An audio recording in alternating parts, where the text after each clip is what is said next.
a Canadian radio sanctuary podcast.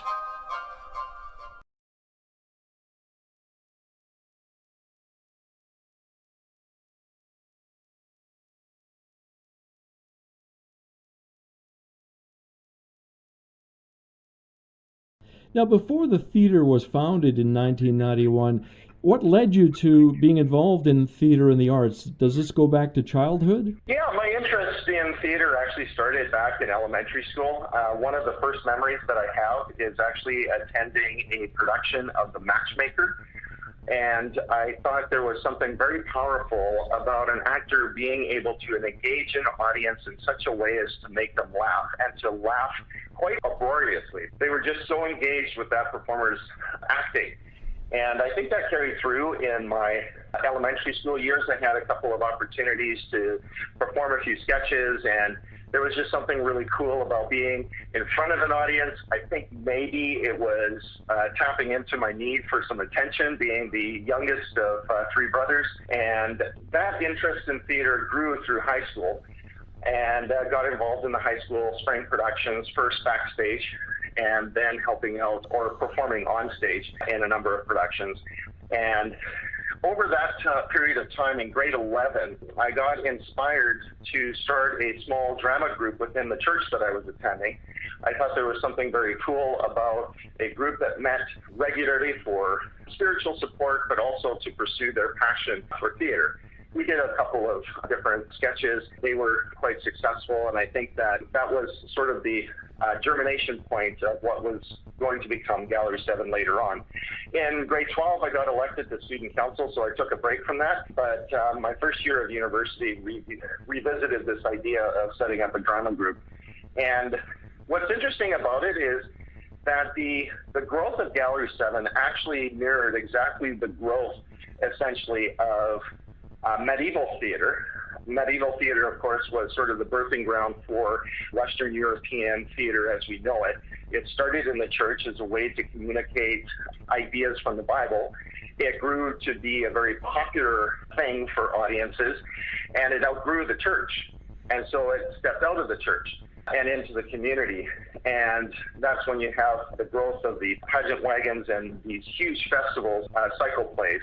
And Gallery 7 in some ways kind of followed that trajectory. Over the first few years, it kind of grew in the church, and then at that point, it started to extend out into the community, and over time, started to grow into more of a community-based theater. Eventually outgrew its original facilities and started to progress that way. When you were at the University of the Fraser Valley, I guess it was the University College at that time, right? I am trying to remember if my first year was even still Fraser Valley College. I think that was the first year they turned into University College of the Fraser Valley, and was that for the first few years. And then they were able to get the degree program in place, and then they became University of the Fraser Valley. And so I was, I think, among the first grad classes to receive a degree from UFV. And at the time, Simon Fraser was sponsoring the university, and so my degree is actually from Simon Fraser University as opposed to UFV. But I did all my schoolwork at UFV. When did you actually sit down back? Was it right in 1991 when you sat down with one or two others, or however many people were involved, to say, let's let this thing happen, Gallery 7? Yeah, I think it was in the spring of 1991 that I started approaching some people that I knew within my circle who had an interest in drama and theater, and started talking to them about, hey, would you like to be a part of a small group? We'd meet once a week, we'd do some sketches and maybe some other kind of production, and there seemed to be some good interest in that. So we actually met for the first time sometime in early fall of 1991. And we had a couple of initial meetings. We played some theater games together. We hung out a little bit, and it just sort of started very small and then started to grow as time went on. What stage is it at?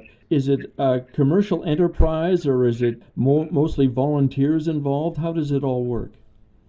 Well, I like to see Gallery 7 as a community-based hybrid theater company, following essentially a semi-professional model where we have professional standards in all of the work that we do, and we try to emulate professional or industry standards in terms of rehearsals, in terms of the work environment, in terms of the quality of work expected.